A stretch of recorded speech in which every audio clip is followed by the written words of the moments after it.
প্ৰত্যেক বছৰে সমগ্ৰ বিশ্বতে প্ৰায় 9.6 মিলিয়ন কেঞ্চাৰ আক্ৰান্ত ৰোগী মৃত্যুমুখত পৰে। বৰ্তমান সময়ত টেকন'লজি বহুত আগবাঢ়িছে যদিও কিন্তু বৰ্তমানলৈ কেঞ্চাৰৰ 100% নিৰাময় বিচাৰি উলিয়াব পৰা নাই। কিন্তু যোৱা দুদিন আগতে ইজৰাইলৰ এটি সৌৰ বৈজ্ঞানিক দলে দাবী কৰিছে যে তেওঁলোকে এটি কেঞ্চাৰৰ চিকিৎসা বিচাৰি উলিয়াইছে আৰু যিটো 100% কাৰ্যকৰী হ'ব। এই চিকিৎসাই কেঞ্চাৰ ৰোগী এজনক সম্পূৰ্ণ নিৰোগী কৰি তুলিব আৰু তেওঁ আগৰ দৰে সামান্য জীৱন যাপন কৰিব পাৰিব।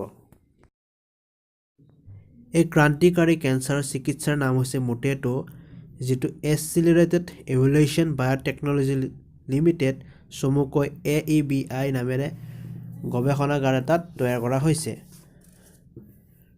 আপোনালোকক জনাওঁ যে মোটেটো মানে হৈছে মাল্টি টাৰ্গেট টক্সিন আৰু এই টক্সিনে কেঞ্চাৰ ৰোগী এজনৰ কেঞ্চাৰ কোষসমূহকে টাৰ্গেট কৰে, আনহাতে আন চিকিৎসাবোৰে কেঞ্চাৰ পেচেণ্ট এজনৰ ভাল কোষসমূহকো এফেক্ট কৰে।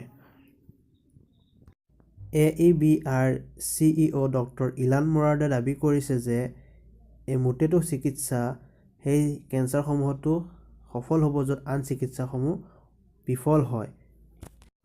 আনহাতে যিসকল ইজৰাইল বৈজ্ঞানিকে এই মোটেটো নামৰ ঔষধবিধ তৈয়াৰ কৰিছে তেওঁলোকে দাবী কৰিছে যে আন চিকিৎসাৰ দৰে এই চিকিৎসাৰ কোনো ধৰণৰ ছাইড এফেক্ট নাথাকিব।